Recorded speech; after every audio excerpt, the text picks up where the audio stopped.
Setelah Israel memenangkan pertempuran dalam Perang 6 Hari 1967, Mesir mengalami kehancuran, terutama dalam sektor ekonomi.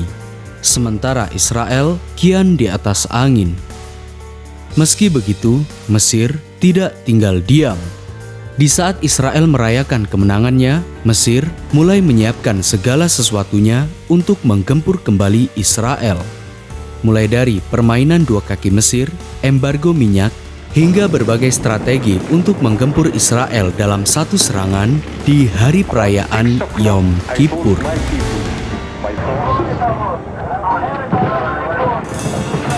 Inilah Perang Yom Kippur antara Israel dan Mesir yang dibantu Suriah. Lantas, mengapa Perang Yom Kippur bisa terjadi?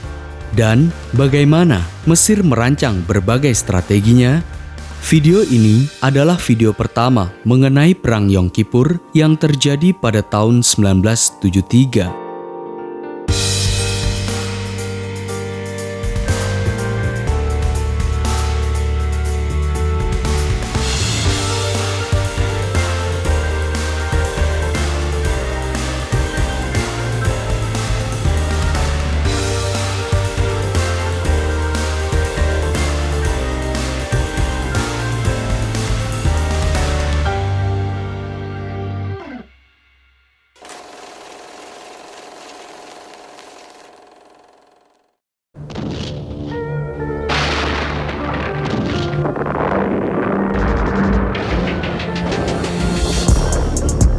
Akibat kekalahan pasukan koalisi Arab dalam Perang 6 Hari 1967, Israel berhasil menguasai jalur Gaza dan semenanjung Sinai dari Mesir, dataran tinggi Golan dari Suriah, tepi barat dan Yerusalem Timur dari Yordania.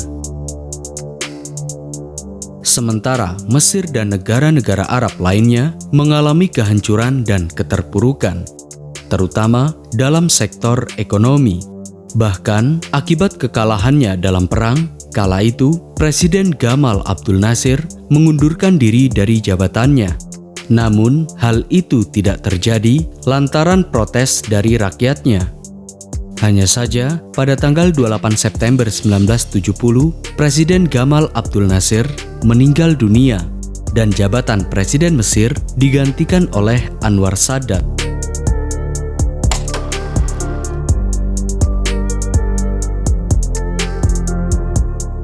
Di masa kepemimpinannya, Presiden Anwar Sadat menyadari bahwa masalah besar yang dihadapi Mesir kali ini adalah ekonomi.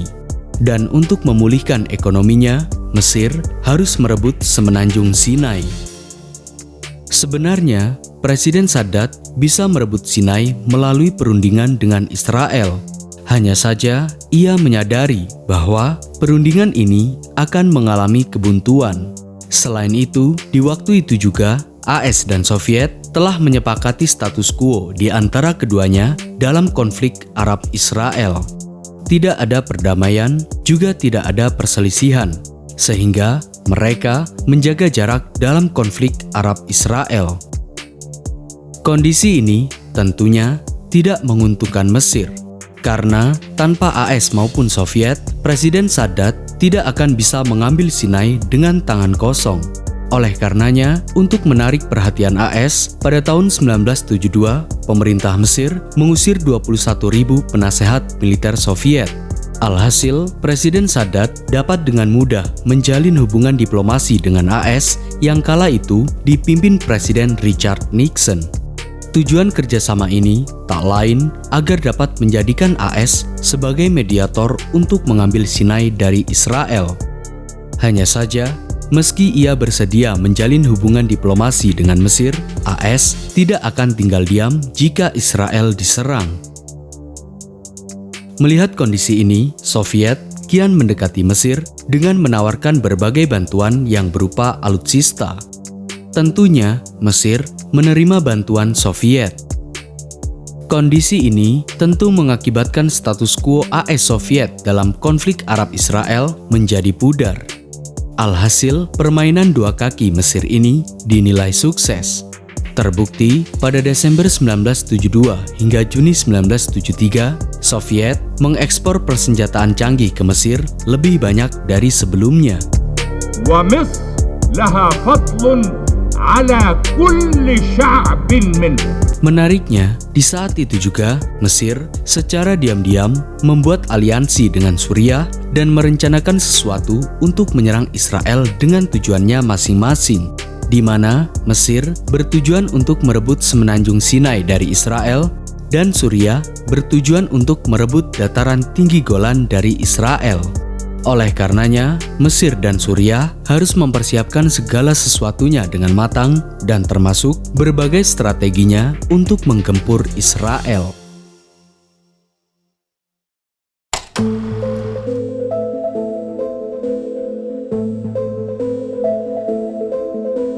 Bagi Israel, kekalahan Mesir dan koalisinya dalam Perang 6 Hari sebelumnya mengakibatkan Mesir mengalami keterpurukan ekonomi.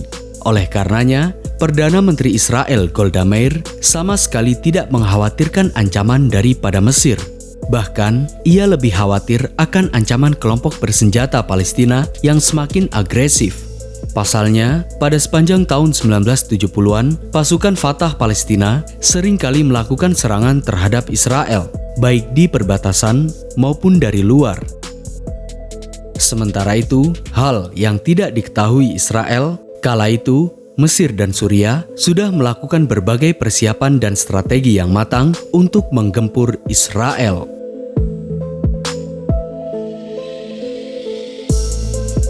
Belajar dari kekalahan dalam perang sebelumnya, Jenderal Sa'ad al-Sasli dan Jenderal Ismail Ali menyiapkan berbagai strategi jitu untuk melawan Israel. Setidaknya ada 3 strategi yang digunakan Mesir. Pertama, strategi kamuflase militer. Demi mengecoh perhatian militer Israel, pemerintah Mesir memanfaatkan media massa Mesir untuk membuat berita mengenai terpuruknya Mesir akibat Perang 6 Hari 1967. Tujuannya agar militer Israel lengah akan ancaman Mesir. Selain itu, militer Mesir dan Suriah juga melakukan latihan militer secara rutin di dekat perbatasan Israel. Tujuannya agar Israel tidak menyadari kapan serangan kejutan itu akan dilancarkan. Dan jika serangan dilancarkan, pasukan koalisi akan bergerak layaknya latihan militer. Kedua, strategi ekonomi.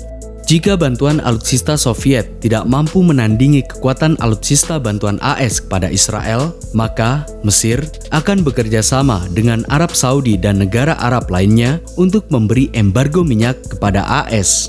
Sehingga OPEC menaikkan harga ekspor minyak dan dunia akan mengalami krisis energi. Ketiga, strategi serangan kejutan. Belajar dari pengalaman perang sebelumnya, tidak mungkin bagi Mesir menyerang Israel secara terbuka, mengingat teknologi Mesir, Suriah, dan Soviet tak sebanding dengan kecanggihan teknologi perang AS dan Israel. Oleh karenanya, pasukan koalisi akan melancarkan serangan kejutan di 2 wilayah yang berbeda sekaligus. Mesir di front selatan atau di wilayah semenanjung Sinai, dan Suriah di front utara atau di wilayah dataran tinggi Golan. Tujuannya untuk memudarkan konsentrasi Israel dalam 2 serangan sekaligus. Dan serangan itu akan dilaksanakan di saat umat Yahudi Israel sedang melaksanakan perayaan hari sucinya, yakni Hari Yom Kippur. Sebagai tambahan, atas saran Raja Faisal, Mesir dan Suriah harus memperpanjang perang meskipun ada desakan gencatan senjata dari PBB. Tujuannya agar negara-negara Arab mampu mengambil kesatuan sikap. The Israelis has lost their balance.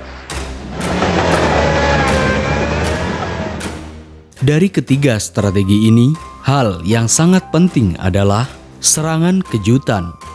Serangan ini akan dilancarkan pada tanggal 6 Oktober 1973. Dan sebagai doktrin penyemangat pasukan Mesir, Komandan Mesir menamakan operasinya dengan nama Operasi Ramadan karena serangan itu dilancarkan pada bulan suci Ramadan. Sementara Suriah menamakannya dengan nama Operasi Badar karena terjadi saat bulan purnama. At 2 p.m. on Saturday afternoon, Egypt and Syria launched their onslaught. Tens of thousands of Egyptian troops crossed the Suez Canal. Most of the Israeli line of fortresses along the canal collapsed. Kini hanya menunggu waktu saatnya tiba untuk menyerang Israel dengan semangat baru. Sementara Israel yang tidak mengetahui kapan serangan itu akan datang akan melihatnya sebagai malapetaka. Malapetaka yang akan terjadi di hari suci umat Yahudi Yom Kippur pada tanggal 6 Oktober 1973.